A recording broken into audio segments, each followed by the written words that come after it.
Ladies and gentlemen, this is the face of Victor Daffrece, and I'm back with another episode of the Face2Face Podcast. Mwakakumbukira miezi ingapo yapitayo pano pa Face2Face Podcast tinabwera ndi nkhani imene inapanga attract public attention kwambiri. Kunali zokambirana zosiyanasiyana pa masamba anchezo angakhalenso ku mainstream media. Nkhani imeneyi ndiyesa muyikumbukira ndikatchula dzina la Mai Brenda Driano. Mai Brenda Driano ndamene ali guest wathu mu episode ya lero. Ndena kumadaba kuti akodi nkhani ija zili pati, anthu akhalasa kumafunsa masamba anchezo kuti nkhani imeneyi ili pati. Kuti na face to face nkhani imeneyi inatha mutani. Pepeza munatisiya mu suspense, amayi aja tinaona anapita kukamang'ala, anayitanidwa ndi MRA. Kuti nkhaniyo ili pati. Nde likely the woman is back with us in this episode. Mai Brenda Driano, welcome to Face2Face Podcast. Muli bwanji? I'm alive. You are alive. So, amayi pano munabwera ndi nkhani. Nkhani yomwe ndikhulupirira inapereka tsemwe kwa amalawi ambiri amene anayionera. Tayika pa intaneti, comment anali pamene paja anaoneka kuti it was an emotive issue. Mwina so beyond our anticipation. We didn't expect that the story would blow that much. Ndimafuna ndimvesese inuyo mayi kuti munalimba mtima bwanji kubwera poyera kuti muzauze mtundu wa Malawi za nkhani imene ukati yang'anire ndithu bwinobwino imaoneka kuti ya very sensitive because imaponda zala ma institutions amene ali aboma. Munalimba mtima motani mayi wanga? Ndinalimba mtima ngati mene amalimbira mtima mayi amene nyumba ikupsa ngati muli mwana wake. Chinthu chimene chinaonongekacho chinali changa. Komanso chinandilimbisa mtima ndi curiosity imene makhala mwa ine. Ndimafuna ndionesese, ndimvesese, ndizindikire kuti zisazochitikireso ena. Chifukwa choti ndisanalimbe mtima kubwera kwa inuyo sindimakuganizirani, sindimakuziwani. Munali kumapeto, ndinali woti ndafikira anthu angani amene mungatchule mdziko muno, amene anthu amadalira, amene amakonda oyima pachulu. Ine ndi wakuti timapanga zakuti, ife timapanga zakuti, ife timayimirira zakuti, anthu osaja nalo kuti ndafikira kale. So chifukwa choti anthu osama ndipasa yankho logwira mtima ndi masakasakabe kuti no apezeka wina wake pena pake andimvesera. Ndi chifukwa chake ndinalimba mtima mpaka ndikuzafika kwa inu. Ndimafunanso nditamva reaction ya anthu amene anaonera kanema amene uchayo. Komano makamaka abale anu, kazinzanu, mwina nkumanena kuti didn't those people have my fears kuti nkhani imene ichayo had the potential to attract overwhelming attention, and as a matter of fact it did attract overwhelming attention. Ndesana ndi mantha ena akaona kuti chemwali nkhani imene mwapitisa kugulija ikupezera ni mavuto. Osati mavuto ino nokha ya ifeso ndife abale anu, anthu akamationa amene mmatchula mmene muchacha ngakhalenso mmatchula mayina koma ife tikukhala ma victim. Reaction inali yotani kwa abale anu? Tikabereka mwana akamakula anthu ambiri amakhala ndi chiyembekezo, andi mmene ndinafotokozera mmene ife tinali ziyembekezo za anthu ambiri. So ma families close ena ochepa amaziwa koma ambiri samaziwa, anaziwira pompaja. Chifukwa kuti ndinkangoyankhula ndi wina aliyense, ndimayankhula ndi anthu amene ndimakhulupirira kuti akhoza kuthandiza. Munthu ndikudziwa kuti ndikhoza kuyankhula naye koma palibe chimene angandichitire, mwina angondithandiza kulira, sindimayankhula naye nkhani imeneyi. So anali okhuzika, komano ngati nditafika kumuzi kwathu ambiri anangoziyikiza m'mapemphero. Ndapemphera ndi anthu ambiri, ndapempheredwa ndi anthu ambiri kuti no izi zinzofuna Mulungu alowererepo, sizinakhale bwino. Sitimayembekezera kuti umadusa mu zinthu zoterezi because sikuti ndimalira kapena ndikapita kumuzi kuja ndimakhalira udandaula ayi, koma chimakhala mkati mwanga. Amene amadziwa ndi ochepa amene ndinali nawo close kwambiri.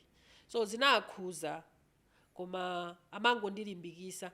Amene kuti anthu ambiri amene kuti alibe mantha ngati even anthu oti ongokumana nawo even achinyamata ambiri amene kuti sindikupeza zimene janzopasa mantha koma ndizongozusa kuti tisamapangane chonchi. So Mai Driano, munakamba zinthu zingapo zimene zinkaonesa kusakondera kwanu ndi mmene anakupangira ni treat ma institutions angapo aboma. Mwachitsanzo tinakambapo nkhani ya ku polisi mmene ku polisi uja zinakhalira tinakambako za city assembly, tinakambako za immigration. Mwini wankhani kapena manthu wankhani amene ali a MRA analinso gulu limodzi la ma institutions amene inuyo munaonesa kuti sizinakusangalaseni ndi mmene anakupangirani treaty. Kana MRA tikamba chindunji bwinobwino, koma ndimafuna ndimvesese kuti kupatula MRA yo ma institutions amene anali in question amene munanena pa podcast pano anakupanganiko ni approach kuti amayi munapita pa platform yakuti munakamba zokhuzana ndi department yathu yakuti mpapicha mathandoza chani ena akanakupangana approach after we had to broadcast that episode? Palibe amene anapanga approach apart from MRA yeah. Sizinapereke chithunzithunzi china chake choti mwina they were defiant kapena anayipanga tradition iyo ndi contempt kuti anakuphwekesani kuti amayi amene nso akuti bwanji inu munazithandauzanji zimenezo kuti sanabwere kuzakufunsani kapena kupanga follow up kuti zoona citizen anakumana ndi izizi? Mwina udikira ufikiridwaso mwapaderadera, komano ndimangoona ine ndikungowathandauzira mmeneso anapangira poyambapo kuti moyo wosalabadira. Yeah. So zimaoneka kuti nkhani za ma institutions aboma kama parastato kama agencies osiyanasiyana aboma anthu feti zimativuta kuzipanga separate ndi zandale. Sinanga anthu andale ndamene amakhala pa chiongolero magawo osiyanasiyana aboma. Timadziwa kuti makhala ma CEO kama principal secretaries, koma timadziwa kuti machinery aboma iyende imayendetsedwa ndi ma politicians. Therefore nkhani yanu ija ngati makhunza system andale bosalephera nandika interest kenaka kajoko kuti akupezeni either akupangeni influence ka akupangeni intimidate. Ndimafuna ndimvesese kuti magawo onse awiri ku opposition ka kuboma lolamula panali anthu ena ake ma politicians amene anakupangani approach mwa paderadera kuti amayi kuti nkhani yanu ija mati chinachitika nchani andale anakupezani? Mmodzi yekha wakulilongo wa ku opposition anandiimbira foni, analinso kuti anakhuzidwa kwambiri, sanandipange intimidate koma anandilimbikitsa, anandiza kuti ayi nkhani ngakhale inachitika mulamuliro umene unali wathu si nkhani yabwino, andine ndinakaziwa nthawi imeneyo nakapanga chotheka kuti nkhani ithere komweko. Anandilimbikitsa, anakhuzika kwambiri, mmodzi yekha basi.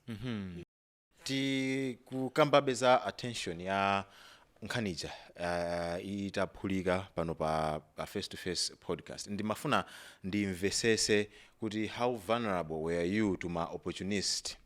Mayi wanga muli apa ndikuwuzeni kuti ife titaulusa nkhanija we had so many approaches from various members of the society, claiming to be lawyers and claiming to be human rights activists, anthu ambirimbiri, but we tried as much as possible to protect you because we know kuti timateteza magesti athu kuti akabweresa information panopa you need to be protected. Yeah, ndimafuna ndimve kumbali anu. The story has attracted nationwide attention. Simuona kuti panali anthu enake be amabweresa maofa enake okuti they seemed attractive koma amangofuna kuti atengerepo mwayi because sinanga munthu mufuna upeze chithandizo, you are vulnerable, you want to be helped. Give us a picture kuti zinthu zimene zimunakumana nazo motani ngati zinalipodi. Zinthu zimakhalapo zinalipo koma ine ndinali ndi target audience. Ine amene ndimafuna ndi MRA, sindimafuna anthu ena ambiriwo. Chifukwa ndinali ndi chikhulupiriro kuti amalaja ulupandika tikhoza kuyankhulana nawo ndi enawo aliyese ndimampasa audience bwinobwino koma ndimapanga ndimasefa ndine munthu. Ena anali aya ku MRA komweko, there were calls from MRA, so many calls claiming kuti tatumidwa kuti tisatire nkhaniyi tikuthandizeni moyenerera. Ndimapasa audience, ndimafotokozera zimene amafuna kumva. At last ndimene munaona kuti ndimayitanidwa ku MRA kuja. Yeah. Ndi mmene tinanenera mujonena kuti ndi nkhani ya sensitive, nkhani yokuti mwina anthu ena osaimva bwino anaona ngati kuti mwina tapondana zala ndi adindo, mwina tapondana zala ndi anthu amene ali ma state agencies osiyanasiyana. Mungati fotokozerepo kuti mwina panali ma threats ena ake kuti iwe wapangiranji zimenezo tikupanga zakuti zinalipo zinthu ngati zimenezo? Ayi, ndisaname sindinaopsezedwepo. Mwina ati kuopseza kwanjiwe kuti ma suggestion ya anthu kunja kuti iwetu zimene zikhoza kutekera kuti zimene zikhoza kupangisa chakuti. Of course ndimawuza kuti ayi sindikuyembekezera zimenezo because sindapita pemba chomwe akatchula zina la munthu. Sinza kuti I'm not targeting anybody, ndikutchula MRA ngati chibode china chake chimene chapanga zinthuzo. As much as zinthu zapangidwa ndi anthu koma ndikudziwa kuti ngati anagwiritsidwa ntchito akhoza kufotokozerana bwinobwino. So ma threats are direct ayi kunalibe. Yeah. Tipange digress tikambirane kankhani kena kamene ndikufuna kapereke chilimbikiso kwa azimayi. Mabwera pano malongosola nkhani ija munali an epitome of strength ya munthu amayi amene akupanga business. Munali icon, ndinu role model wa azimayi ambiri. Pali magawo angapo, pali khala role model kwa azimayi amene akuchita business, komanso khala role model kwa azimayi amene ali pa banja.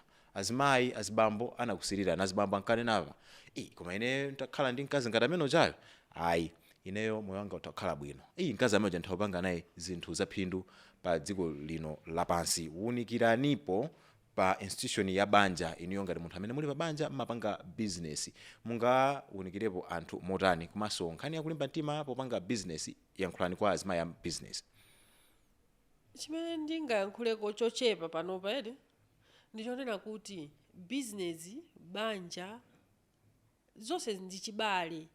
Choyamba tikamasankhana tatiyeni timsankhe munthu amene tikhoza kumvomereza panja ndi mkati momwe, timvane kuti inati awa tigwira ntchito because ndi teamwork. Then aliyense azikhala flexible mbanjamo kuzipereka kwathunthu kuti ife tifuna kupanga izi, muzikhala ndi maloto amozi. Azimayi ambiri angati Brenda aliko kunjako, azibamboso angati John aliko, maybe so more. Koma chifukwa chonena kuti timakhala ndi maplani osiyana m'manyumbamo. Wina apanga budget yake upita uku, wina upita uku. Ife tinakhala pasi ndikupanga chimodzi kuti ife ndi timu ndiye tizigwirira ntchito limodzi. Mopanda zinthu zakuseli, mopanda zinthu zoti izi zokha zanga yasaziwe ayi. Chifukwa ndalamazo mukachosapo ndikampasa wina wake, then wina aso achose mosaziwisana mumapeza kuti mukuthandiza munthu mmodzi chifukwa kuti ati mukuthandiza mobisalira. Koma mukamapanga zinthu za open sizimavuta fama zoti watinathana nawo awatitere zimayenda. Business pena paliponse pamene munthu wakhala ndi malo a business. Sizikusowekanso kuti titengeso kaya malichero tizikathamangisana ndi city and town. Kusatira malamulo ndi kwabwino, kusasatira malamulo kumaonongesa zinthu, of which ukamasatira malamulo adindo oso azona kuti anthu akusatira malamulo aziyapasa ulemu anthu ndife nzika zawo. So business pena paliponse imatheka as far as pamene ukhala ulipo ndi anthu. Ife sinaone munthu akukhala mtengo kapena akukhala kuchire eka. So anthu aliwonse amene akuzungulira munthu ndi business tizigwisa ntchito opportunity imene tili nawo. Mwachisanzo ndinafotokoza sina ndinamene paja sinakuze kuti ine ndine terala ndimasoka sobwino kwambiri mwachanguso. In fact ineyo munthu akabwa unyumba kuzasokeza ndimamuza kuti aperekereto ndalama chifukwa mazulu abwera zatenge chinthu chake. If you go to Ndilande kumakata mukafufuza kuti anteli akuza ndi anteli anasamuka nali tera lodalirika kwambiri. Yeti tuntha imene nalinso ndipanga business ena akuluakulu koma sindimafuna kungokhala ayi. Kumene ndimakhala panopa ndimapika masikono for breakfast. Sinanyamulepo mpikiri upita ntawuni kapena utani hayi pa nyumba anthu amene andizungulirira ndipo ndimayamika. So mukhoza kuona kuti zinthuzi zimayenderana. Mzimayi ukakhala naye bwino amamasuka kopitirira. Mzibamboso ukamampasa ulemu wake umazoti ine ndi head koma uyu ndi khosi. Zimayenda, zimabalansa. So nkhani iyi tisayikambe kwambiri lero. Ine ndikhoza kufotokoza china chilichonse chifukwa mwayisalandana. Business yonse ndikhoza kuyila tambasula. Fanduza kuti maluso athu ndosiyana. Koma izakhale ndi siku lake loti tizathe kuyifotokoza m'madetails mwake bwinobwino kuti aliyense azatolepo chimene angathe kutolapo. Mafunso aja bafusani beni balembani comment section yo tizayankha onse mu nthawi yake tithanekeni mavuto. Tirunjike chindunji cha nkhani nkhani imene mabwerera panopa. Taulusa episode panadusa timawiki tingapo tinaona a MRA anaponya zithunzi pamene paja ali ndino analimbaso statement kuti mwakumana ndi commissioner general CG Felix Tambulas. Komanso tinaona ndithu pepo panali amayi council chifundo chijozi chikondi chijozi makamaka. Ndeni mafuna ndimvesese kuti inuyo kumano anu pakati pa inuyo ndi MRA unaenda motani, anakupangana approach, anayimba phone, zinakhala motani, anazera mwandani kuti akupangana approach kuti mukakumana CG acha. Give us a picture. Choyamba ndathokoza amalawi zikomo, ndine oyamika. Muchimve ndithu kuti ndikuthokoza inunso a face to face, ndathokoza chifukwa kupanda inuyo a face to face ndi amalawi, I think ine sindikanapasidwa audience. Image inali phone. In fact, phone sinali mozi, kunabwera mafoni osiyana from MRA, tifuna tikumvesere, we have been allocated kuti tikuthandize moyenerera, ndimamvesera, kufikira pamene council chikondi chijozi. Tineso oyamika kwa council chikondi chijozi, andipangira za skulu. Anazandiimbira phone, ndunduza kuti andipanga present, mwaulere, ndinathokoza, nditazikomo, ndifuna nkhani yako itemwa changu, yandikhuza ine, okay. Nde panopa, wina isamene angakufunse chinthu chokhuza nkhani yakoyi, refer them to me. No problem, ndathokoza. Nde mafoni aja akabwera, akangonduza chomwe afuna ndimazoti okay, koma ndilibe mayankho, ndi muyankhule ndi council chijozi. So ndimapereka kwa council chijozi, mpaka na appointment ija inachitika through council chijozi. Inachitika appointment ija tinakakumana pa table limene lija ndi a MRA. Nditafika ananduza kuti ndifotokoze mwa mvemvemve ndi mayina ndi mmene zinachitikira, ndinafotokoza china chilichonse. Nditafotokoza, there were some questions ndinayankha, komanso to my knowledge the only thing chimene anandipanga nacho ine accuse ndichonena kuti lawyer amene ndinapeza in due course yolimbana ndi MRA kuti simunandipange bwino anasokoneza ma court proceedings. That's the only thing chimene ine MRA anandipanga accuse. And I said okay, komatu ine ndisanapeze lawyer pandekha nditapanga zambiri zangazo sinali valid. Anyway, sanandiyankhe. Kuphatikizapo mafunso onse amene ndinali nawo amene ndinafunsa mu first episode ija sindinayankhidwenso, mafunso adakali choncho. Komanso zimene tinakambirana pamene paja anandipempha kuti zikhale za private.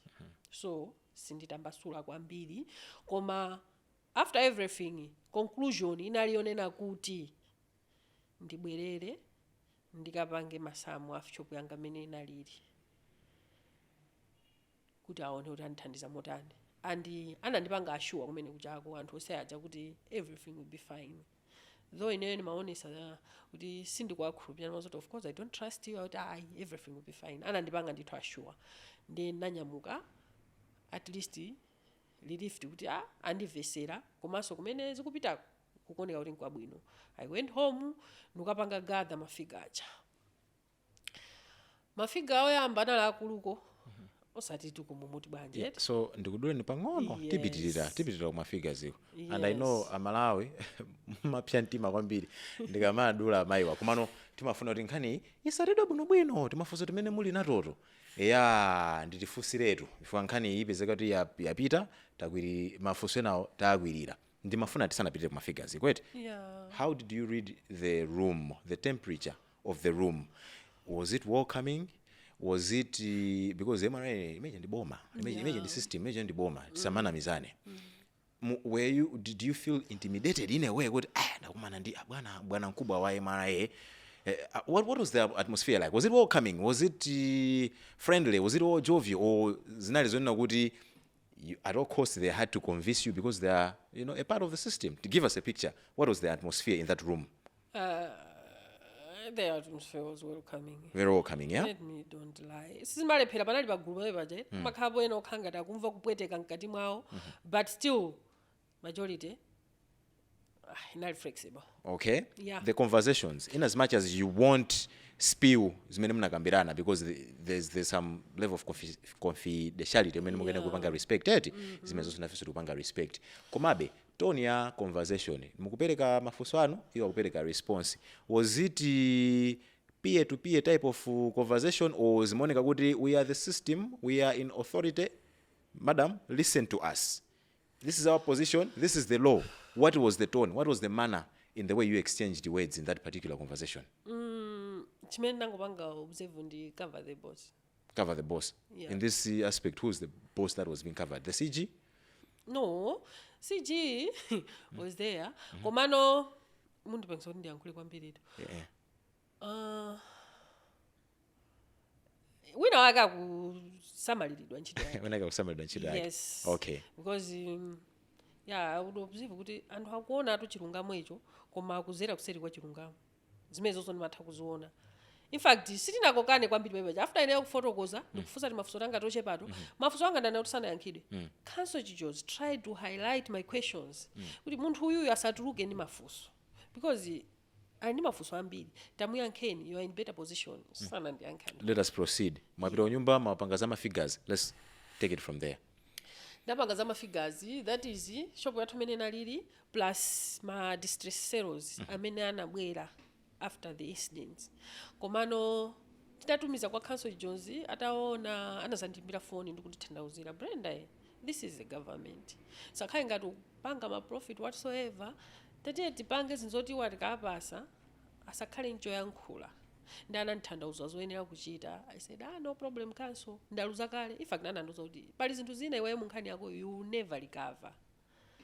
There are some things zoti iweyo sizachitika so recover. I said, okay, namvisesa. Amanthandauzira bwino andi ineyo zimandigwira mtima. Ndinabwereraso kumafiga kucha. Tinakakonza mafiga acha. The figure was reasonable. I think ababa sitilimbana so ndi MRA.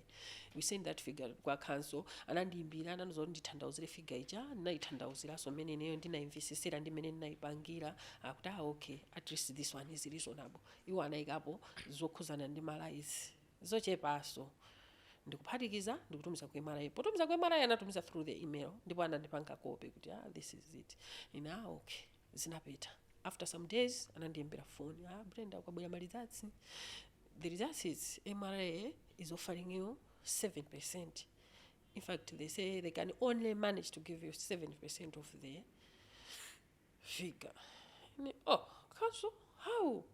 Akuti ndizomwe yankhula nduti okay. Mwafusa kuti what is the basis of the 7%? Akuti angona kuti on humanitarians. On humanitarians what? Iwo ndine panali issue tinakambira nozonda pasi mafika. Lero ndozotandi pasi 7% ya figure icha. On humanitarians. Akutandoza chani? Sindikumvesesa. Anandithandauzira, anandiuza so zina zoyenera kuchita ine. Okay chabwino. Now so the Council will come back to you. Ndinabwerera ku nyumba. Kuja ndinabalalika sota. Kudanthua. Ndikuti amango ndiyesa 7% because that 7% ikuchulidwa. It's not even equivalent to the amount ya katundu wanga mene na 2021. So kwa ine naona ngani ndi mwana waukulu. So after 3 days ndazalembera su Council aja email. Council, no, auze ni 7 yaike ko 0. At least ikale 70%, not 7%. Ndi mwano. Council sana kanena kuti okay chabwino anayankhula nawo. Atayankhula nawo anthu aja nazo tai. If we can only give her 7%, then I said, Council, if this is the case, in 7% sindikutenga. Yosana ndizoti okay fine. You are not isindukukakamiza kuti utenge 7% kapena ukane. Komano the thing is if you take this 7% nkhani yata. Ngati sukutenga 7% then you can proceed ndi zinthu zina. Nandithandauzira choyenera kuchita ine. Okay. Nene nakana 7% yo. Basi nakakhala basi kunyumba.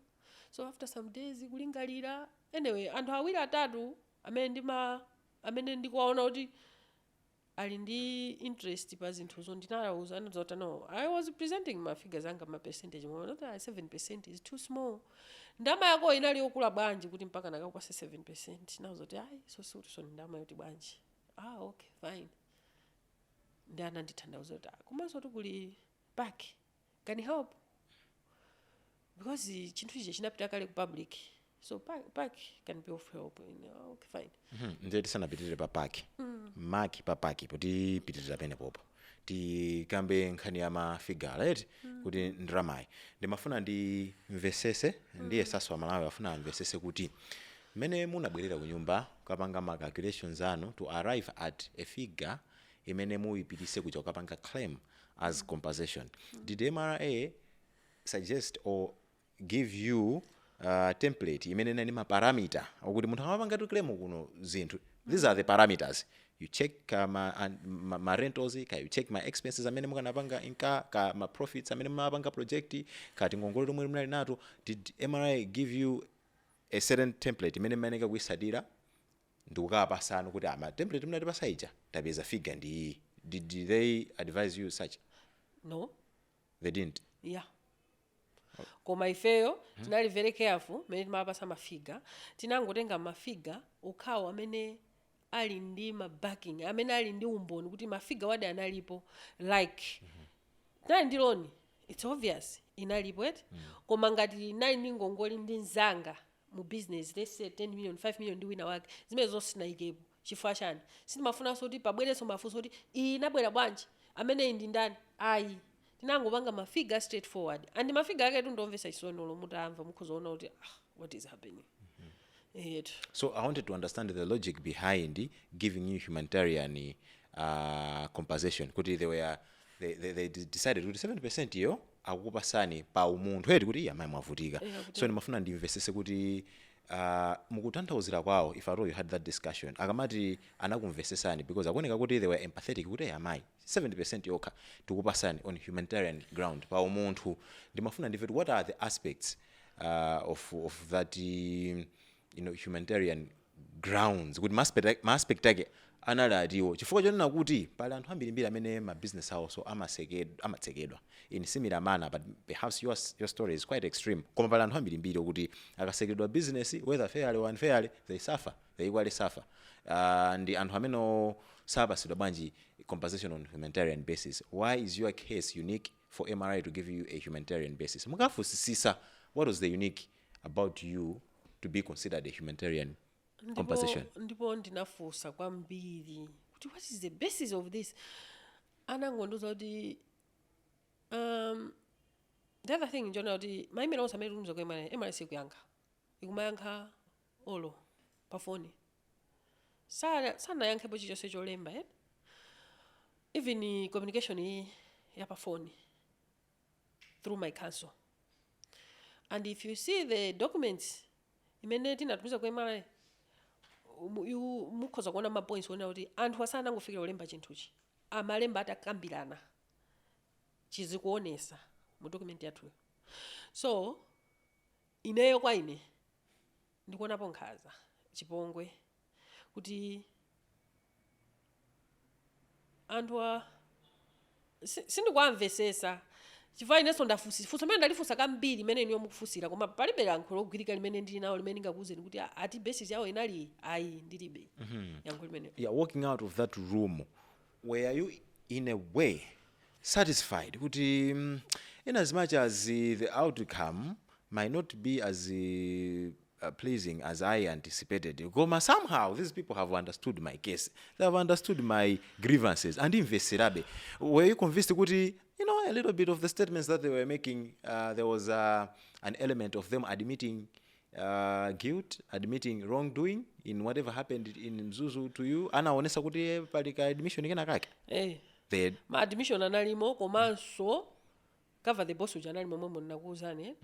And pamapeto pasonse panali assurance yoti ine ndithandizidwa. Okay. Yes. Chabwino. Mu makamba za pake. Take it from there. Ndakana offer, ndapanga counter offer, akuikana, nditani, ndimafusa anthu. Na anthu amazoti abatu nganana fika pokupasa this 7%. To us, zikutipasa picture ina yake. So sinkhaniso yoti tinenso kuti tizipita ku court yayi. Tipiteso ku public komweko. This time around, kupaki. Apaki akathandize kuona, akakuthandize kumva kuti tione kuti iwo akatani. Chifukwa tikukhupira kuti kupaki kukakhala anthu asoba pankhani. Akaimva mwamvemvemve, akaiweruza mwamvemvemve, akaimva mwamvemvemve, akathandauzira mwamvemvemve, akathandauzire kumeneko kuti ngati kuli kwina kopita ukachokere kupaki. Ndeneyo naona kuti zikumveka chifukwa chani. Anandipanga advice kuti okay, ngati sindikutenga this is 7% ndiye kuti ndikuyenera kupita ku court. mu first episode yanga ndakuwuzani kuti anandiuza kale MRA kuti we tikukankhira ku court ukakhala ku 10 years. So zaka zanga zatayika kale. Ndi akundikokada undikankhira ku court ine ndangopita the other direction. Kuti ndimveredwe kunja komweku kaye. Unless otherwise ndizapita ku court koma ndikhale kuti ndapanga exhaust zonse zimene ndikanayenera kutha kuchita kunjako. So panopa as we are speaking ine kupaki ndalembera kalata ndafotokoza zonse zimene zayendera ndi mmene tafikira kuti apakiwo andithandize sinthu zoti andithandiza modani koma ndithu kadanga yafika ku parliament ndipo yadindidwa kuti yafika panopa maso anga ali parliament inunso Amalawi mundithandize kuyang'ana ku parliament tione kuti andithandiza motani koma yankho lalikulu pano pandoti sindinathandizidwe ndi MRA. Kupakiko titsindikako chapompano. Another interesting aspect or interesting dynamic of your audio amayanga muli apa ndionena kuti nkhani yanu ija tikayang'ana when we critically look at the timeline ya nkhani yanu ija there's a political interpretation of that audio kunena kuti inachitika period ya ulamuliro umene wapitawo. So the assumption that many people have is that mwina mwamera mapiko kuti ya system sija inapita ndi kuti mina boma mene la sinthamu you have got the confidence kuti definitely there are new officers in place, they would have empathy kuti mwina siwo amene anayipisa nkhani panopa mwina atakundithandiza nkhani mwachangu. Now we are in another regime altogether and it appears kuti story ikupangabe drag. Ndi mafuna inuyo muzipange defend pa kamera kunena kuti Amalawi atanena kuti inuyo ndi mangochitika tsoka komanso mwina kapena nkhani yanuyi kapena you are at fault koma mwina tikukanika kupeza chindonji chenicheni kuti amayi inuyo munalakwisa pakuti chifukwa zikhala bwanji kuti boma lapitalo likhanga limakufinyani ngakhale kuti MRA yeso ndi andale koma boma lapitalo limakufinyani mwabweranso ku regime yena mukhanga kuti mukuvutikabe ndithu kupeza chilungamo. How legit is your story? Ndi zinthu nditu zopasa chidwi kuti boma lapitalo lapita ili inetu sinayambe kukuwa lero boma lapita lija 2023 nkhani nakatha kutuluka nthawi imeneja koma imapondedwa 2023 ndinapangaso chichonse chotheka anthu ena anandithandiza mpaka nkundilumikizisa a Minister of Trade nthawi imeneja kuti azipangidwa target a Minister of Trade chifukwa cha phokoso limene amapanga pa ground. My indigenous business this and that anthu ni munthu wabwino pa nkhani anafikiridwa mwachangu he reacted anapanga loketi munthu kunzuzu tafufuza nkhani munthu uyo atandiimbirene phone imene mamfotokozera amaona ngati ndikunama ndipo amandifunsa kuti ama inu kodi inetu ndimagwira ntchito komwe kumene mundu ku MRA mukutchulako zimene mukuyankhula zoti sizingachitike ku MRA. I had to show him my evidence kuti akhulupirire kuti zinachitikadi. Ndifufuza ndipase tipping number yanu kumpasa munthu uja 2-3 weeks anthu ena anachosedwa ndiye kuvuta kufufuza ndikuti kodi mukamachosa not anachosedwa anatisamusidwa mukamasamusa anthu mumasamusa ndi mafailo everything kodi mesa zinthu zili documented kumeko kono kuti kulibe chenicheni ku MRA chokhuzana ndine patolo kuti zinthuzo zinachitika and mwina zikumveka chifukwa choti ndidakali ndi ma documents okhuzana ndi zinthuzo. So sindikhulupirira kuti I'm the problem chifukwa ngati ndili vuto ndinkhani yongobwera kuti kodi amayi mukusokosa chani inutu munavutisa apa ndi apa sakundipanga zimenezo chifukwa chani. Mind you kuli ma legal advisor akulu mdziko muno amene nene ndimafikira this is my story kuti no this is not on, you need to be compensated sizinachitike bwino koma kenako basi akangupita omwene kucha makhala so chachikulu chimene ndikuchiona ndi cover the boss.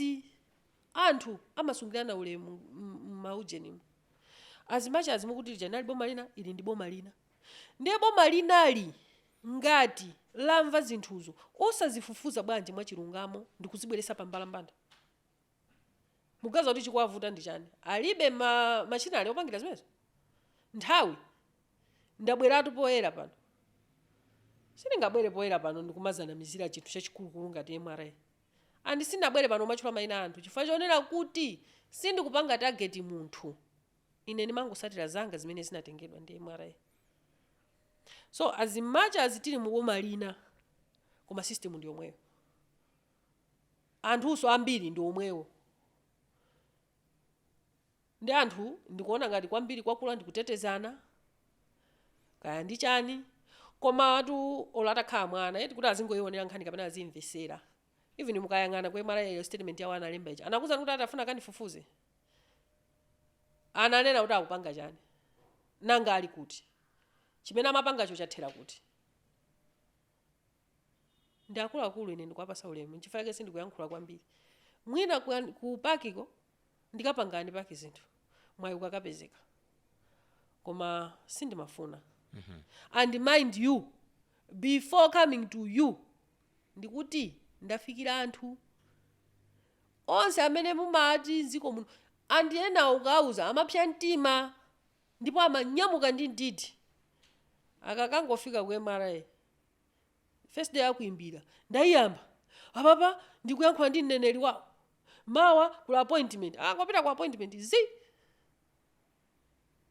ili pati tikufufuza kenako basi So mukhoza kuona kuti ndi system ndi chikhalidwe andi sindikuziwa kuti chimazizirisa zinthu zondi chani. Ndi ma evidence otonda ndiyambe kuonesana apa anthu amene ndayankhula nawe akuluakulutu kumachita no, this is not right, china chake chichitike, ayi ukuyenera umvedwe, koma kenako akuluakulu okhala ndi mayina nziko muno andi sindimaafikira poti iwo ndi ndani kapena ndimangowafikira aliyense waphokoso, aliyense wooneka ngati amaziwa kuthandiza ndimangowafikira. Chase kimene ndakufikirira ninuyo munakatha undiuza kuti ayi nkhani imene ili sensitive, koma munangondifunsa munangondilimbikitsa kuti musayankhulepo chinthu chaboza pano kuno silipanga zaboza. Munangondilimbikitsa kuti ndionesesa kuti ndikuyankhula chilungamo chokhachokha, ndipo ndinakulonjezani kuti chimene ndikuyankhula chindi chilungamo. Ndi mmenenso ndimafikirira anthu ena onse. Mmene inu mukanafunira kuti munditaye ndi mmenenso anthu ena ananditayira, koma sindimagiva chifukwa chinthucho chinali changa. Nyumba ikupyapoyo muli mwana wanga, so ndifuna ndikachose mwanayo. So I don't mind kuti ukuyaka ndi moto, sikuti ndi mphamvu kapena ndi chitetezo china chapadera, ayi koma chinthucho ndi changa. That's all. Okay, ndi mene nkhani mwayipangira present kupaki. I don't know mwalimbira kalata yapeza kale. Yapeza ndipo ayidindaso. Ayidinda. Okay, eniyo chembekezano ni chotani. How in case they institute a special inquiry kuti mwina pasakhale kakufunsa na mafunso publicly, I don't know kuti angaipange handle bwanji issue. Koma in case there's an opportunity kuti apanga institute ka inquiry kamene kokuti pasakhale kufunsa na mafunso, iniyo ndinokonzeka motani kuti mukaipange present case yano osati ngoyipanga present pamaso pa aku MRA kamene pamaso pa Victor Daffrece face to face, koma nokupanga present pa committee imene makhala constituted ndi maphungu ochokera madera osiyanasiyana. Are you ready to present your case kuti paki kuthandizeni? Valid. Ndipo somene ndikhoza kukondwa that way. Chifukwa kuti ndizikangoyankhula ato sopano. Ndizikangoyankhula nanga ndingatani nini? Chifukwa kuthekaso kuti ndikana masuka kwambiri ndikuyankhula kwambiri. Mwina anthu mukanamva mwachangu. Of which Malawi anamva, and I appreciate that. Even do you check comment section yano? Yeah, check. Have you noted kuti anthu ambiri akundiziwa kale munthu? And akundiziwa mwanomo. And anthu amene akuyankhula zina ndi anthu oti mwina sakundiziwa. I don't lie it. Zomwe ndikuyankhula ndi zimene zinachitika. Ndi zimene ndinapanga. So, kutheka kuti kupaki kozindithandiza kuti ndikaziwe kuti MRA ndi chani, amapanga bwanji zinthu zawo, mafunso anga aja akandiyankha. So I'll be happy. I'll be vindicated so pano kiliere. Yeah. Now, let's switch this conversation up. You are a citizen of this country. Exactly. Inu ndinu mbadwa ya kuno Malawi. Inu ndi ineyo ngati mbadwa ya dziko lino kuti ndi bambo athu. Bambo athu ameneyi sitimatenga kuti kawanda chipani chanji awanda mtundu wanji amene amakhala bambo wa dziko lino. Ndikukamba za president. Yeah. Professor Peter Mutharika ndi amene ali bambo awo ina aliyense. Exactly. Onsewa awa ma commissioner general machanchani they are under his watch. Ma podcast timapangawa amapita angakhale ku State House kuja. If a video in which there's me and you conversing finds this way in the State House, kuti Professor Peter Mutharika agwira phone yawo akuonerani inuyo. ndimofuna mwayankhule ngati bambo anu mungauze zotani pa nkhani iyi sinkhani yandale. We are not talking about politics, but we are perceiving APM ngati bambo anu, mungayankhule motani? Andithandize ngati bambo anga kupusha kuti kumene kunayambira zinthuzi kutuluke chilungamo, chifukwa chilungamo chili komweko tichangokhala kaya wina wachikhalira. Andithandize moona mtima kuti chilungamocho chituluke, ineyo ndimasuke ngati wina aliyense nzika ya Malawi muno. Ineyo I'm just a normal nzika like anybody. Kuyesesa kuti kusintha moyo zanga ziyende ndi amene andizungulira ndi zimene ndimakonda. So ngati kuli kotheka kuti akhoza kundithandizirapo apange zimenezo. Mwina ndikhoza kutengerapo somwayi kuwakumbusa a second vice president iwo ndakumana nawo mu Shoprite just monga public figure nayesesa mpaka nayankhula nawo napangapo briefing ngani yangayi.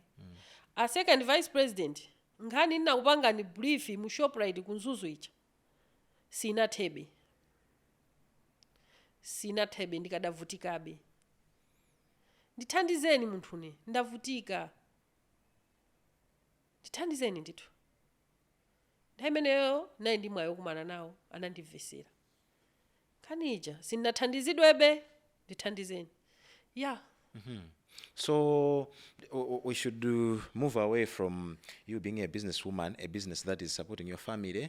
Ndimafuna so timve ngati munthu amene mutapasidwa somwayi wa business, ndimafuna ndimve kuti masomphenya anu ndi wotani, chifukwa choti mwina nkhani tikayipanga level up kuti ikusandikano ngati national discussion, definitely boma so limafuna lione kuti munthu uyi business yakeyo kuti how impactful will her business be. Alemba anthu ambiri ntchito kuti idzathandizira bwanji chitukuko cha dziko linolo. Mwina tisangoyipanga kuti khale Brenda Driano and mamuna wake story, Brenda Driano and mamuna wake story, no, but we must broaden the story to have national value kuti mukhale ndi kesi yoti kesi yanu ndi yandi inkale koma ndimafuna timve kuti inuyo what's your supposed contribution to this country, kuti anthu aone kuti mayi watu sutangozimenyera okha ufulu yayi koma nkhani ndiyo tipange benefit dziko lino la Malawi. mungankhepo kuti chani?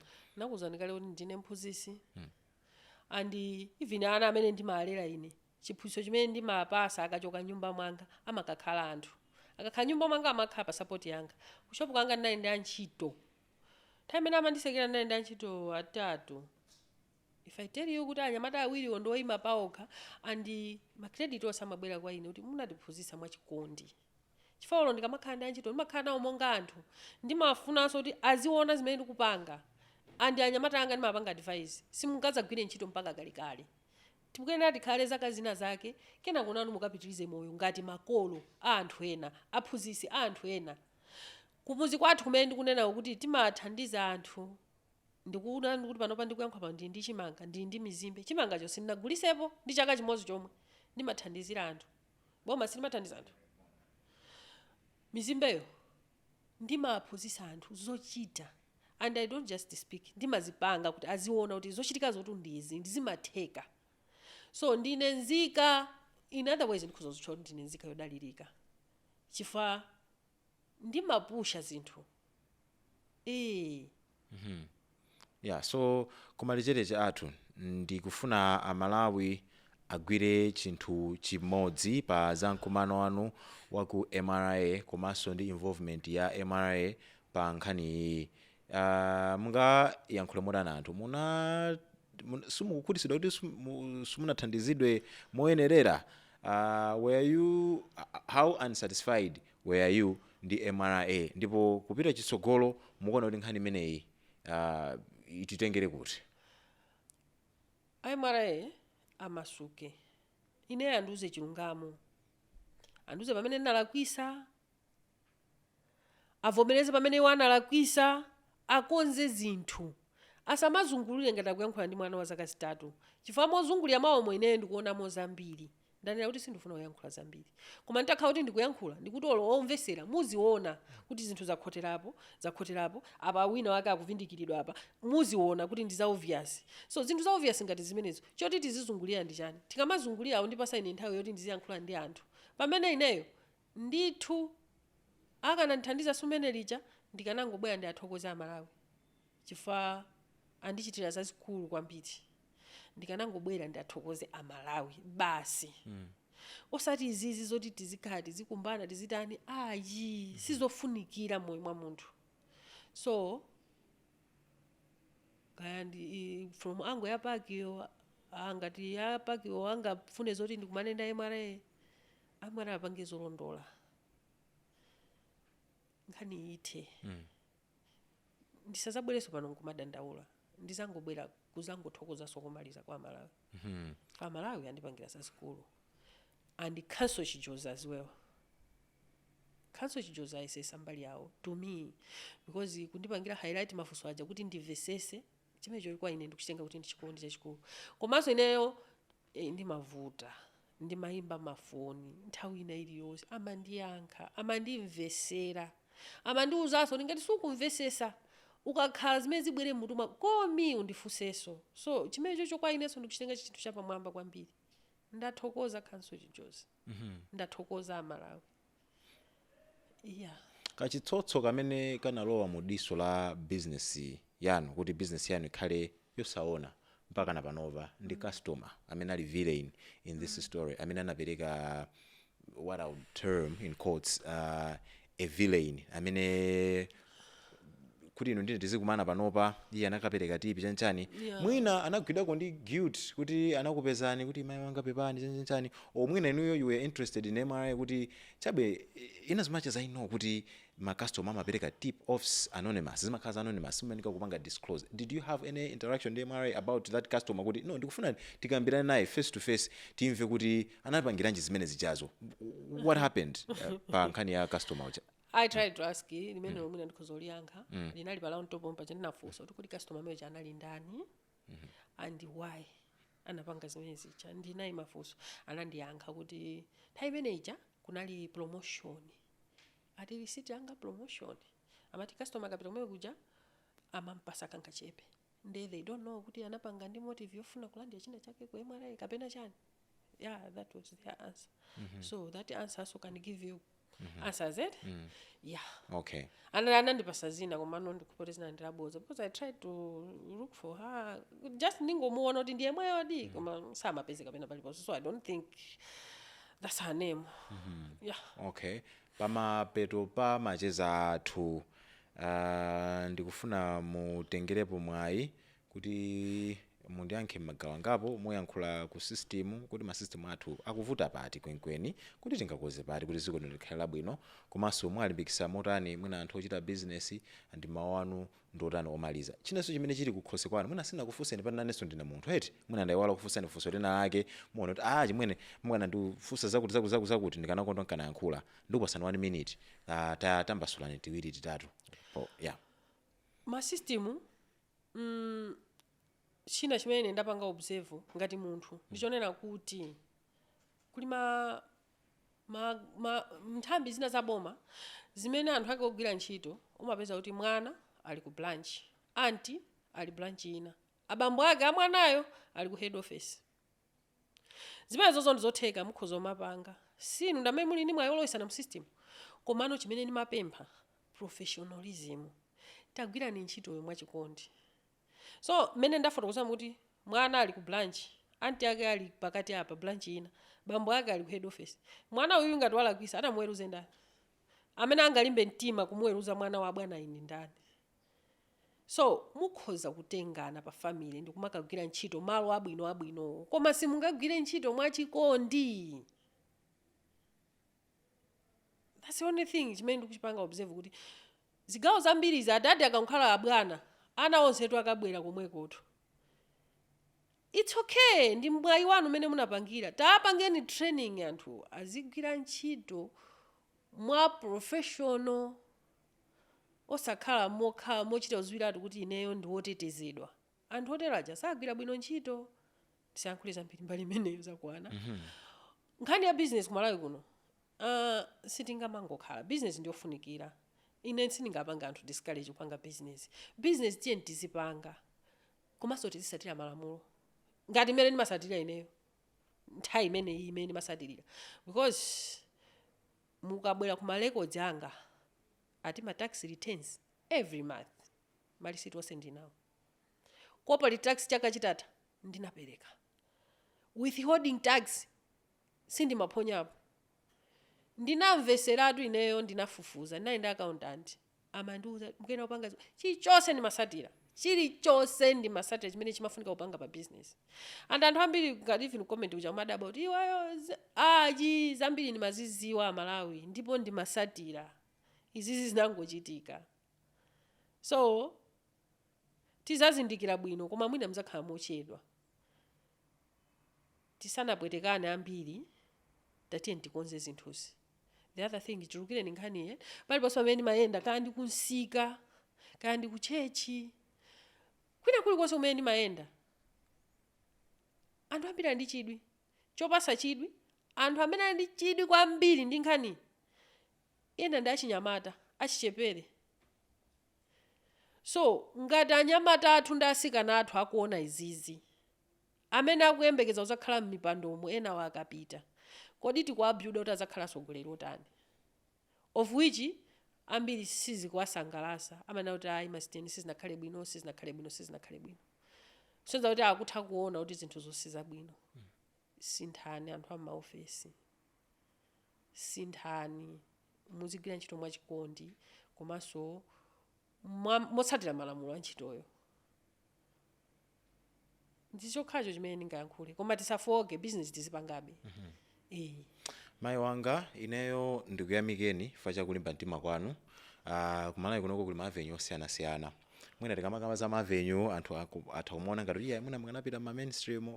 Kuli even ma social media influencer okuti munatha kungolowa nawo pa TikTok akufunseni mafunso awo pamene paja mutchuke koma munasankha ife kubwera kunoko. Ndi nkhani yolemera kwambiri ndimayenera mobwereza. This is a very sensitive issue. Ndi nkhani yonena kuti anthu akayipanga misconstrue amaona ngati kuti muna you are pushing a certain agenda, amaona ngati kuti muna mwatumidwa, amaona ngati kuti muna niyo mukupanga target kuti munyazisa anthu ena ntchito pamene ife sicholinga chathu. Takupasani mwayi kuti mubwere panopa chifukwa timadziwa kuti malamulo amakupasani mphamvu zoyankhula zinthu zakumtima kwanu. You have got a freedom of expression and you have to exercise it mene niyo mukuyenera kupanga mene mukuyenera kutero responsibly. So ife tinakuyamikirani kuti munatikhulupirira kuti we are professional, we could air your story, and we are wishing you all the best. Kuti there should be closure.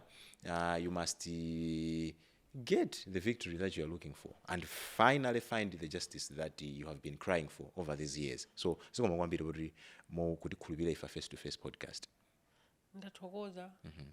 Ndathokoza kwambiri Face to Face ndi Amalawi onse amene muli pambuyo panga musandisiye nkhani isinati ndipo nkhani ikata kalikonse mukaona koyenerera kuti kaonedwe ndithu. Ladies and gentlemen, it's a close. By the way, the first episode, the initial episode that we hosted, Mama Brenda Driano, stands as the highly viewed episode on our channel. It's testament to the fact that you related to the story of my Brenda Driano. This is the podcast that brings you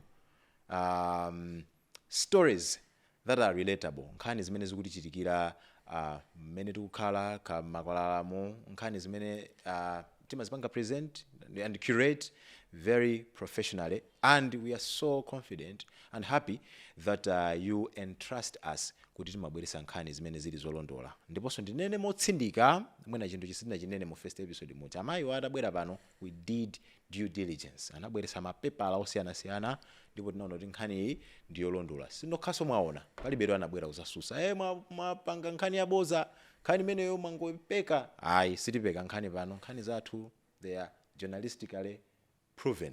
Ndi nkhani zoti zili ndi basis, nkhani zimene timapanga research komanso timaonesa kuti we are as accurate as possible.